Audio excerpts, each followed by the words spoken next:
about the microcontroller architecture. So the unit 1, that is the introduction to the microcontroller 80851. So in that we are going to discuss about the 8051 microcontroller architecture. Okay, it's the microcontroller architecture. So it contains these all basic blocks.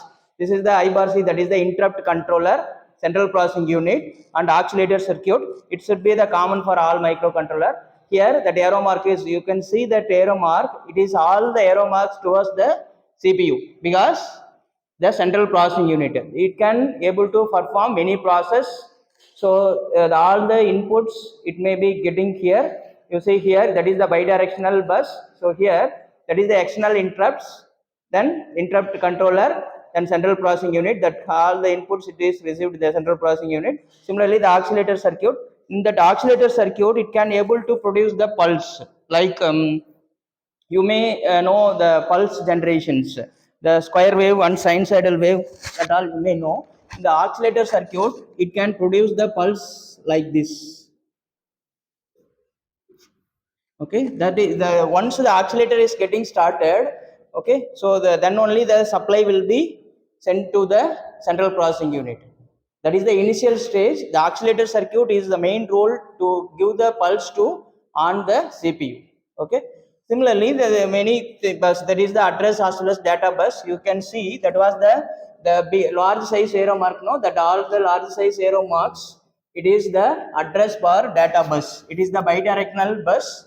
Bidirectional bus, it can able to transmit as well as receive the data from the various elements.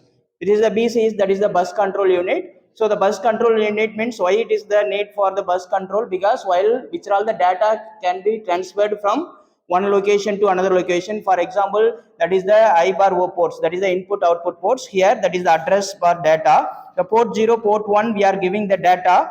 Similarly, we are extracting the data from port 2 or port 3. So while we are sending the data, it is also the bidirectional, because we are giving the somewhat input, so simultaneously we are getting the output. Okay, so whatever the data we are sending here or giving here, as well as the external interrupts, so all the signals has been transferred in the CPU, that is the central processing unit. While the transfer data transfer or address or instruction has been transfer taken place, during that time the bus control is necessary. Okay, the bus control, which all the data is the periodicity based, the data has been transferred from one point to another point. Okay, that is the sequential line of execution of the program. So on that we need to send the data also sequentially to perform the specific task. For that purpose the bus control was essential. It is also the bidirectional. Okay, here that is the RAM, ROM, that is the on-chip ROM for program control. Okay, program code. Okay, here that on-chip ROM means what? That random access, the read-only memory. The RAM means the random access memory. That is the on-chip in the sense, in the microcontroller, it's have the inbuilt RAM and ROM. It's have the 4 kilobyte memory for the random access, read-only memory, that is for the program code. Okay, when it is the RAM plays major role, because whenever we are executing the sequential lines of programming, that time the random access memory is plays major role. So RAM is plays major role to executing of all the lines of coding. Similarly, the ROM is, that is the storage. That is why here we are have written, that is the program code. That is why the program it's have the many things, because the number of lines, many instructions based on your requirement, you written the instruction. That instruction has been stored in the program code. Okay, that is why compare with the RAM, the ROM it's have the large memory. Okay, the ROM it's have the 4 kilobyte, but the RAM it's have the only 128 byte. It is kilobyte, it's a byte. So while you are seeing in your phone, you may have the ROM, it's a large capacity, the RAM is the lesser capacity. You may have the 12 GB RAM or 4 GB RAM or 8 GB RAM. That is the RAM, right? The ROM was the storage. It is the like memory, whatever videos and photos and data you have stored in the ROM only. That is why it may the 32 GB or 64 GB, 128 or 256 GB you may have. Likewise here also, that is the storage. that is for the execution of the program, or you are performing any specific task, the RAM is the essential to increase or decrease the speed of the process.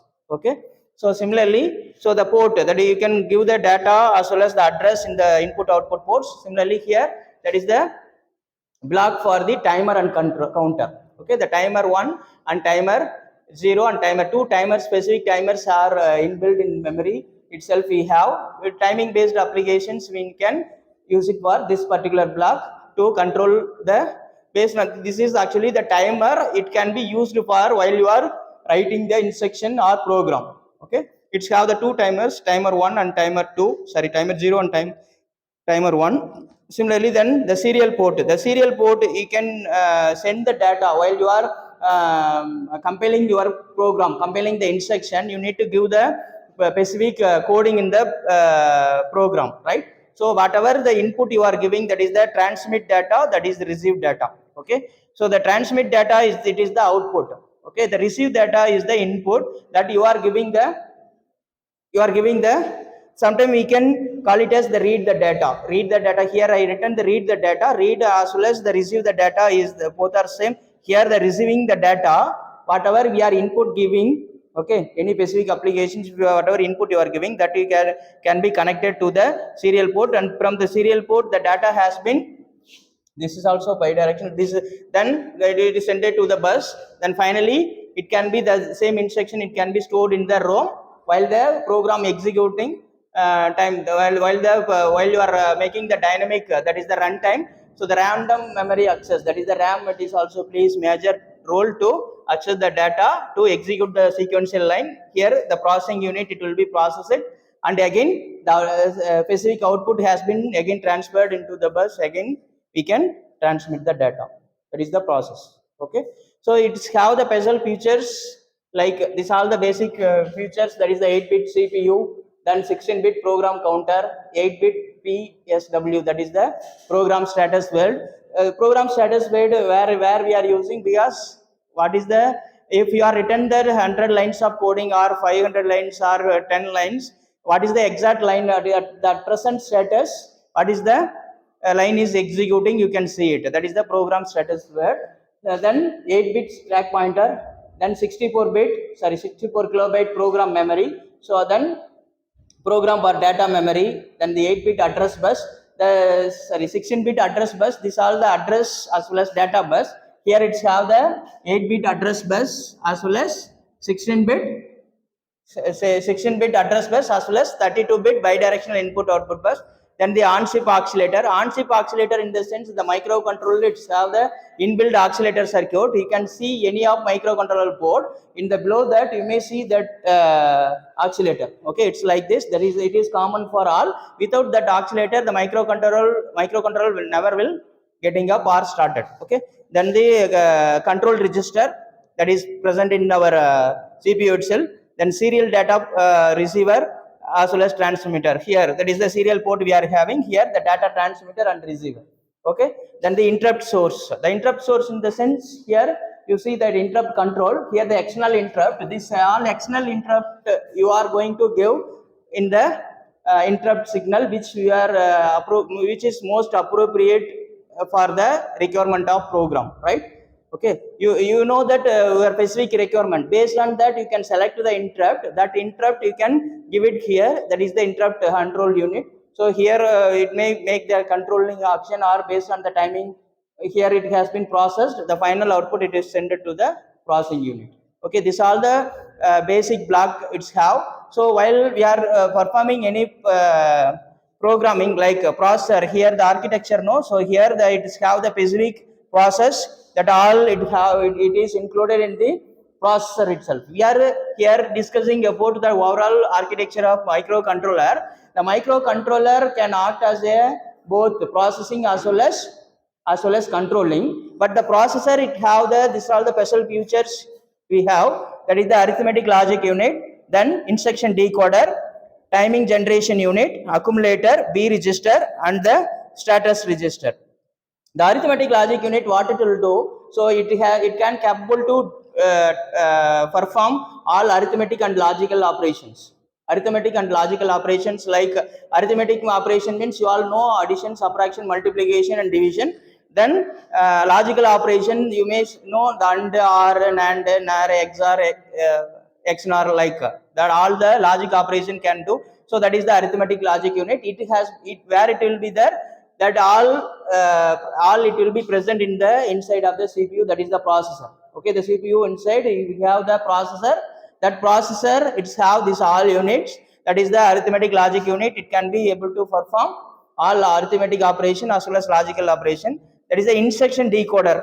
And the instruction decoder, what it will do, the instruction, whatever the instruction we are giving here from the serial port as well as the interrupt input as well as any timing based applications. Okay, whatever lines of coding we are giving, while we are using this particular microcontroller, you are using the assembly language programming. So you need to make the instruction and corresponding opcode you need to give. So all it should be, that is the assembly language. Again it may converted into the machine language, that is the process of decoding. Okay, the instruction decoder, it can able to decode the assembly language into the machine language. That means assembly language opcode you are entering, okay, then it can be converted into the machine language. What is the machine language? Either zeros and one, whatever data we are giving, all it can be decoded in the form of machine language, that is the zeros and ones, it can be converted.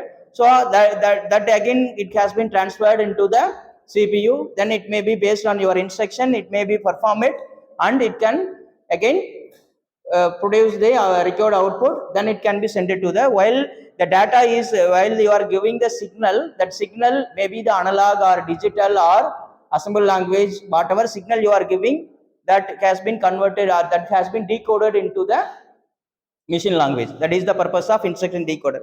Then the timing generation unit, the timing generation unit can perform the very essential or can play the major role for execution of the line. Okay, you suppose if you are written the many programs, sorry, many lines of coding, the each and every lines can be executed at the current time. Okay, that is the sequence, and as well as the execution time is must within the few nanosecond the 5 lines has been executed. Next, what is the next 5 lines? It can be fix the timing generations. So based on the timing generation only the execution of the lines or program has been done.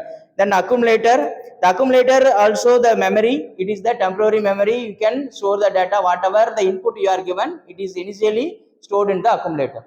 Okay, then the B register. So the B register, it is the separate register. It's have the 8-bit memory, and it can able to store the 8-bit data as well as address.